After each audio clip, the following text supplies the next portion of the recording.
Chittagong city নির্বাচনের দিন ঘনিয়ে আসার সঙ্গে প্রচারণায় ব্যস্ততা বাড়ছে প্রার্থীদের। সহিংসতার আশঙ্কা জানিয়ে রিটার্নিং কর্মকর্তার কার্যালয়ে বাড়ছে অভিযোগের সংখ্যা। সন্ত্রাসী ও অস্ত্রধারীরা মাথাচাড়া দিয়ে উঠছে স্বীকার করে নিয়ন্ত্রণে আইনশৃঙ্খলা বাহিনীর হস্তক্ষেপ চাইলেন নির্বাচন কর্মকর্তা। চট্টগ্রাম থেকে রাজীব সেন প্রিন্সের পাঠানো তথ্যে ডেস্ক রিপোর্ট। আগামী 28 এপ্রিল চট্টগ্রাম সিটি কর্পোরেশন নির্বাচনকে ঘিরে প্রার্থীরা ব্যস্ত প্রচারণায়। এরই মধ্যে বিভিন্ন স্থানে সহিংসতার পাশাপাশি প্রার্থীদের বিরুদ্ধে আচরণবিধি লঙ্ঘনের অভিযোগও কম নেই। এ পর্যন্ত 60টি অভিযোগ জমা পড়েছে রিটার্নিং কর্মকর্তার কার্যালয়ে। নগরীতে হঠাৎ খুন ও সহিংস ঘটনা বেড়ে যাওয়ায় নির্বাচনী পরিবেশ কিছুটা হলেও নষ্ট হচ্ছে বলে মনে করেন আঞ্চলিক নির্বাচন কর্মকর্তা।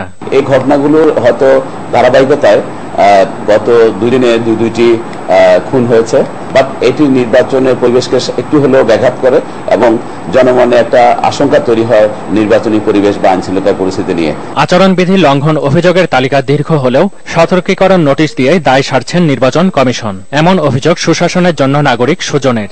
যখন শান্তিপূর্ণভাবে ক্ষমতা বদলের পথ রুদ্ধ হয়ে যায় তখন অশান্ত পরিবেশ সৃষ্টি হতে পারে। তবে নির্বাচন কর্মকর্তা বলছেন, সে ধরনের অভিযোগের প্রমাণ মিললে প্রার্থিতাও বাতিল হতে পারে। প্রত্যেকটি অভিযোগকে আমরা আমলে নিয়েছি এবং তদন্ত করা বা আইনানুগ ব্যবস্থাগুলো গ্রহণ করার সেটি আমরা নিচ্ছি। রেজওয়ান করিম, মোহনা, ন্যাশনাল ডেস্ক। ঢাকা উত্তর, দক্ষিণ ও চট্টগ্রাম সিটি